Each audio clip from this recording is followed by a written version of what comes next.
안녕하세요. 조용히 회사 다니는 사람입니다. 네, 저는 1987년에 태어난 만 36세 남자고요. 저는 저보다 한 살 연상인 아내랑 이렇게 알콩달콩 살아가고 있는 그런 평범한 대한민국의 직장인이라고 할 수 있겠습니다.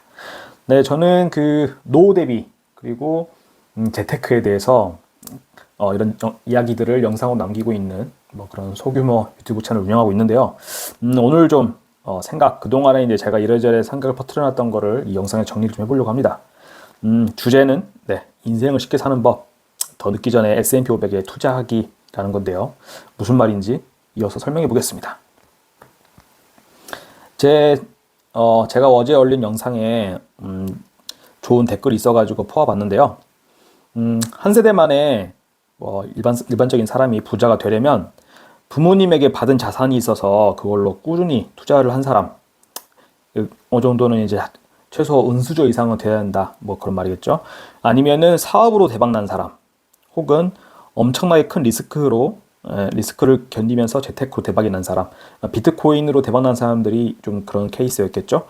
그 초고소득자, 대기업 임원급, 혹은 전문직, 지금 흔히 말하는 피부과 관련된 그런 병원을 운영하는 분들, 치과 의사들, 이런 분들이 해당하겠죠.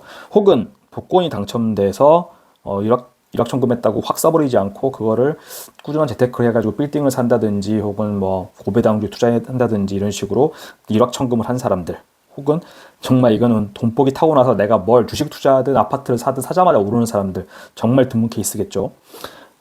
이런 사람들 말고는 사실 일반적인 회사원들, 저 같은 사람이죠. 회사 다니면서 노후 대비하고 자산을 조금씩 무리하지 않으면 사가는 게 답이겠죠. 이런 오렌 버핏도 사실은 알고 보면 금수저였다고 하는데, 제 나무위키에서 한번 찾아봤어요. 버핏의 아버지는 증권 중개인이자 공화당의 하원 의원을 지낸 하워드 호만 버핏이라는 분의 장남으로 태어났다고 합니다. 그리고 워렌 버핏은 그래서 아버지가 운영하는 증권회사에 잠시 근무한 적도 있다고 했고요. 일단 그런 증권 중개인을 하는 아버지 밑에 자랐기 때문에 주식 투자도 11살 때부터 시작을 하게 되고, 12살에 AT&T 공매도를 했다. 12살에 말도 안 되는 거죠. 그리고 15살 때 뭐 농지를 이만큼 샀다. 10대 후반에 엄청난 올수입을 기록하고 있었다라고 하잖아요. 워렌 버핏도 사실 알고 보니까 부모님에게 받은 자산도 있었고 그걸 꾸준히 투자한 사람, 1번에 해당하는 사람이었던 것 같습니다. 제 뒤에서 나올 이야기를 하기 전에 저희 부부가 무슨 정신으로 살아가고 있는지, 무엇을 목표로 살아가고 있는지를 먼저 말씀드려야 뒤에서 나올 이야기들이 이해가 되고 설득력도 있을 거라고 생각을 합니다. 먼저 저희는 회사에서 받는 노동소득이 없어도 지금 모아가는 S&P 500을 통해서 패시브 인컴을 창출하는 것, 그래서 생활비를 만들어낼 수 있는 수준, 그리고 만족스러운 입지에 있는 20평대, 30평대 실거주용 자가를 보유하면서도 국산 중형차를 끌 수 있을 정도의 중산층이 되고 싶습니다. 절대 이제 부자가 되고 싶다는 건 아니고요. 그래서 소비를 통해서 정신적인 어떤 삶의 컨셉이 중요하다고 생각을 해요. 이렇게 살려면 소비를 통해서 얻는 만족감으로 살아가는 삶. 지금은 직장도 다니고 스트레스를 받는 거를 맛있는 걸 사 먹는다든지, 뭐 좋은 거를 사서 입고 뭐 즐기고 하면서 돈을 쓰면서 좀 그런 스트레스를 해소하는 게 있는데, 언젠가는 회사를 안 다녀도 되는, 패시브 인컴이 충분해서 안 다녀도 되는 순간이 오면 더 이상 돈에 연연하지 않으면서 적당한 수준, 그러니까 중산층으로서의 삶을 평생 살아가는 게 목표인 사람들입니다. 그러니까 저희는 돈을 많이 벌어서 뭐 포르쉐를 탄다든지, 아니면 뭐 압구정 현대아파트 같은 데 가서 산다든지, 아니면 시그니엘 가서 산다든지 이런 걸 꿈꾸는 게 아니고, 그냥 지금처럼 중산층의 삶을 평생 노후 빈곤 겪지 않고 살아가는 게 목표입니다. 그렇게 하기 위해서 저는 남자로서는 꽤 빠른 나이죠. 그 대학교 4학년 때 25살의 나이에 취업을 성공했고, 26살 학교를 졸업하자마자 바로 일을 시작했습니다. 예적금을 2009년부터 했다고 하는데요. 제가 학교는 06학번이에요. 그럼 2009년이면 군대 갔다 와서 대학교 한 2학년쯤인데, 이때부터 뭘 했냐면 저희 부모님하고 이제 딜을 한 게 있어요. 부모님께서 저한테 대학교 4년까지는 학비를 대주겠다. 대신에 거기서 받는 장학금 이런 거는 다 너한테 줄 테니까 알바 같은 거 할 생각하지 말고 공부 열심히 해서 장학금 받아서 용돈을 써라. 그래서 실제로 2009년 이때부터 장학금을 조금씩 받기 시작해가지고 장학금 받아서 그거를 홀랑 써버리지 않았고 저축을 많이 했습니다. 거의 50% 80% 저축을 했던 것 같고 2022년도까지 저축을 많이 했어요. 집에 이제 입주하기 전까지. 그리고 2023년도부터는 뭐 예적금을 따로 많이 들진 않고 S&P 500을 매수하기 위한 예수금 목적으로 예금을 좀 놓고 있습니다. 그다음에 주식은 취업을 하고 첫 월급이 들어온 2012년 1월 달부터 코덱스 200으로 입문을 했어요. 코스피 200이라는 우리나라의 코스피 지수를 추종하는 ETF죠. 그걸 입문을 해가지고 2014년도부터는 돈을 더 벌고 싶은 욕심에 코덱스 레버리지와 곱버스 사고 팔고 하는 매매를 했고, 결론적으로는 이걸 통해서 돈을 번 거는 없어요. 거의 본전치기 한 거고, 이런 식으로 단타로 막 시장 상황을 예측해가지고 오르고 내리는 거를 미리 생각해가지고 사고 팔고 하는 거는 정말 답이 없다. 꾸준히 돈을 벌 수 없다. 순간순간은 돈을 벌 때가 있었거든요. 근데 꾸준히 돈을 벌 수는 없는 전략이다. 난 그럴 재주가 없다라는 깨달았고, 그리고 2015년도부터 2017년까지 2018년 초까지였을까요? 그때는 급등주 단타를 쳤습니다. 제가 회사 다니면서 회사 업무 시간에 거의 이제 상따라고 하죠. 핫따 상따 이런 거 플러스 25% 정도 된 거 찾아가지고 30%까지 갈 거다 싶은 거 찾아서 5% 먹기 하다가 돈도 좀 꼴기도 꼴고, 근데 큰 돈을 꼴진 않아서 다행이고요. 그 다음에 2021년도에 드디어 정신을 차렸죠. 정신 차려가지고 드디어 S&P 500 ETF 장투 모든 투자를 이제 접었고 S&P 500 장투를 시작하게 되었습니다.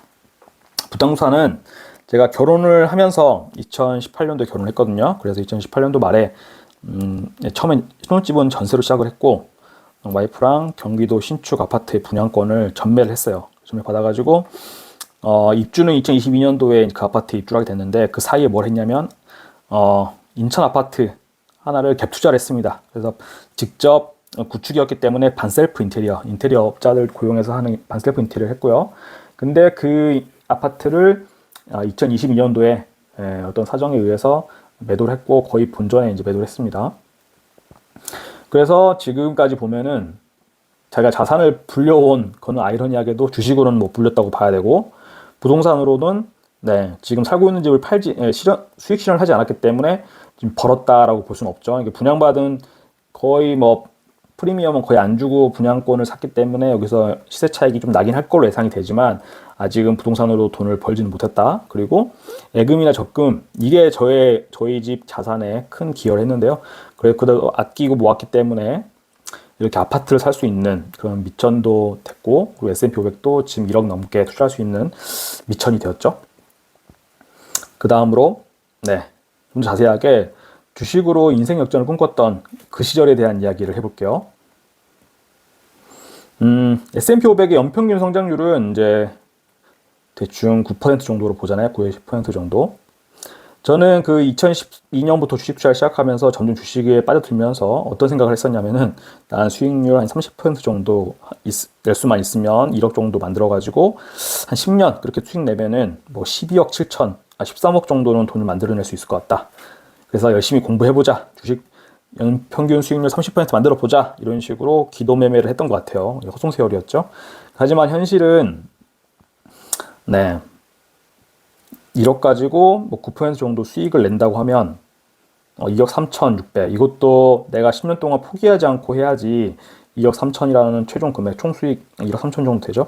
만들 수 있는 건데, 성에 차지 않죠. 이게 나는 갈 길이 멀고, 지금 투자 금액도 사회초년생 시절 때는 없으니까 1억도 만들기 힘들 때였으니까, 그때는 눈에 성에 차지 않았습니다. 그래서 이런저런 헛짓거리를 합니다. 2020년쯤에는 나름대로 우리나라 코스피도 많이 오를 때였으니까 체계적으로 괜찮다고 하는 종목들, 뭐 LG노텍이니 하나솔루션이니 뭐 도존비전 이런 거 찾아가지고 나름대로 매매 원칙도 세워서 투자를 했었습니다. 근데 결국은 또 이걸로 언제 수익이 나겠냐, 또 우량주들이라서 주가 폭이 또 크지 않고 워낙에 분산 투자를 해놔가지고 자산이 늘어나지 않는 거예요. 그래서 얼마 못 가서 전량 매도하고 접어버리게 됩니다. 심지어는 제가 소프트웨어를 뭐 짤 줄 아는 그런 개발자이기 때문에 그런 역량을 이용해가지고 키움증권에서 제공하는 오픈 API라는 게 있어요. 이걸로 저만의 투자 프로그램, 자동 매매 프로그램도 개발을 했었죠. 그래서 이걸로 내가 어떤 알고리즘 로직을 만들어서 그 프로그래밍을 해놓으면 회사 다니면서 내가 개입하지 않아도 하루에 단 1%라도 수익을 낼 수 있지 않을까. 이런 거를 연구하면서 또 1, 2년 퇴근하고 집에 와가지고 1, 2년을 시간을 보냈던 것 같아요.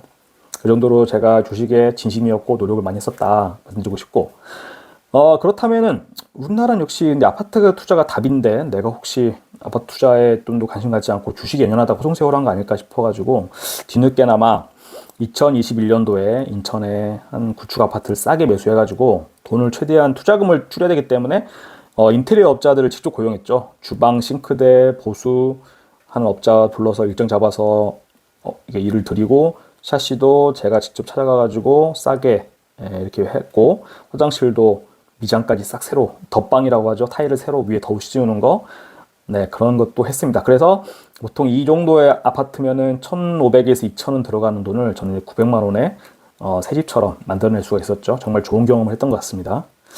하지만 그렇게 투자했던 인천 아파트도 2021년에 산 다음에 이렇게 쭉 시세가 올라가지고 정말 사자마자 순식간 1억 5천 정도 이렇게 플러스가 됐어요. 그래서 야, 이거 팔아가지고 우리 차 한번 바꿔볼까? 우리도 BMW 한번 타볼까? 이제 그런 행복한 꿈을 꿀 때가 있었는데, 갑자기 이제 금리가 오르기 시작하더니 매매가가 인천 쪽은 엄청나게 떨어졌거든요. 그래서 여러 가지 이제 사유로 인해 가지고 급매로 이제 매도를 했고, 그나마 반셀프 인테리어로 투자금을 최소화했기 때문에 그 덕분에 손해는 보지 않고 거의 본전치기에 정리할 수가 있었습니다. 이때 이후로는 이제 정말 저희 실거주 한 채만 가진 그런 사람들이 되었습니다. 제가 KB 부동산에서 월간 아파트 매매 가격 지수라는 그래프, 데이터를 가져와서 그래프를 좀 그려봤어요. 되게 이제 눈에 띄는 게 있는데, 보면은, 매매 가격 지수가 어떻게 산출되냐면, 2021년 1월을 100으로 봤을 때, 2022년 1월을 100으로 봤을 때, 가격이 어떻게 변했느냐를 보는 건데, 이 지수가 한 20씩 오르는 구간, 그 기간이 얼마나 걸렸는지를 한번 제가 선으로 그려봤거든요. 과거에 1990년도부터 뒤에서부터 보면 2003년까지 이 20이 오르는 구간이 총 13년이 걸렸습니다. 그리고 2003년부터 2008년까지 40에서 60까지 되는데 5년이 걸렸죠.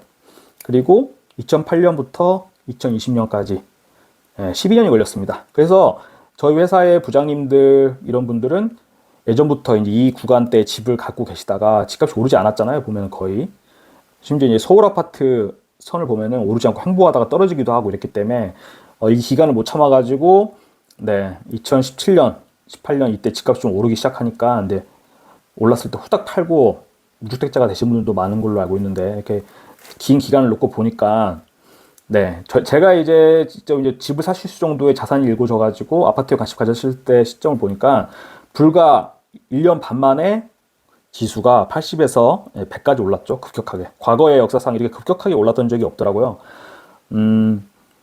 그렇기 때문에 이때 오른 아파트 가격이 급격히 올랐던 거에 도취돼가지고 앞으로도 이렇게 급격하게 오를 거다라는 맹목적인 믿음으로 아파트에 올인하는 거는 좀 위험하지 않을까? 제가 요즘에 인구와 관련된 책을 읽고 있는데, 거기서는 저출산에 대해서는 세계적으로 유례가 없는, 데이터가 없는 구간에 우리나라가 접어들어 있다라고 하더라고요. 그래서 거기서 집값이 어떻게 될 거다라고 표현하지 않지만, 확실한 거는 우리가 전 세계적으로 한 번도 경험해보지 못한 시대에 들어갈 것이다. 이건 확실한 것 같아요. 그래서 이 과거의 데이터만 믿고, 아파트 여러 채 투자해가지고 어떤 노후로 대비를 끝낸다, 경제적 자유를 이룬다, 이런 생각은 좀 조심해야 되지 않을까 생각하게 되었습니다. 그래서 결론적으로 좀 건설적으로 가려면 정말 정석대로 가는 게 맞아요. 노동소득을 최대한 많이 모아가지고 투자 원금을 키우는 것밖에 답이 없다고 생각합니다. 그래서 S&P 500 9%라고 할지라도 애초에 내가 투자금을 4억까지만 키워놓는다고 하면 제 최종 목표인 10억 근처까지는 10년 안에 도달할 수가 있는 거죠. 눈덩이가 굴릴 때 애초에 큰 눈덩이로 굴리기 시작하면은 내가 무모한 도전, 그러니까 하이리스크 하이리턴이잖아요. 고수익률 노리면서 돈을 실패할 수 있는 확률이 높은 그런 무리한 투자를 하지 않게 될 수 있고 안정적으로 돈을 굴릴 수 있겠다. 저는 그런 생각을 해봅니다. 그래서 이 영상의 결론이 뭐냐, 20대 이제 내가 아파트 투자를 잘하는지 주식 투자를 잘하는지 혹은 전략을 잘하는 건지 그런 거에 대해서 테스트 해볼 시간들이 필요하다고 생각을 해요. 그래서 저는 한 10년 정도가 그 테스트 해보는 시간이 걸렸던 것 같고, 이 10년 정도를 겪고 나서 내 주식이 정말 잘한다. 그럼 주식으로 쭉 자산을 불려나가면 되는 거고, 아파트 투자에 자신이 있고 믿음이 있다라고 아파트 투자를 하면 되는 거겠죠? 근데 여기서, 어떤 저처럼 특별한 재능을 찾지 못했는데, 포기하지 못하고 계속 위험한 주식 투자를 한다든지, 위험하게 아파트 투자를 한다든지, 아니면 딱히 사업 수완이 좋지도 않은데 무리하게 직장을 관두고 사업을 한다든지 무만도전을 하는 것보다는 빠르게 자기 자신이 어떤 성향인지 어떤 능력을 갖고 있는지 깨닫고 현실 직시하는 게 중요하지 않을까 그렇게 생각합니다. 그래서 저는 참 다행이라고 생각을 해요. 제 나이 만 36세 때 내가 실거주 한 채에 S&P 500에 제 노후를 걸기로 했다. 이거는 제가 뭐 여기저기 인터넷 사이트에다가 익명으로 글을 써가지고 이래도 될까요? 물어봤을 때 태클이 거의 안 걸리는 방법이에요. 실거주 한 채 플러스 S&P 500. 그것도 연금저축 계좌를 이용한 투자. 네. 그래서 아무튼 저의 건설적으로 투자해 나가는 모습이 궁금하신 분들은 제 채널 구독해 주시고 같이 이제 의견 나누면 좋을 것 같습니다. 네, 오늘 영상 많이 길어졌는데요. 봐주셔서 정말 감사합니다.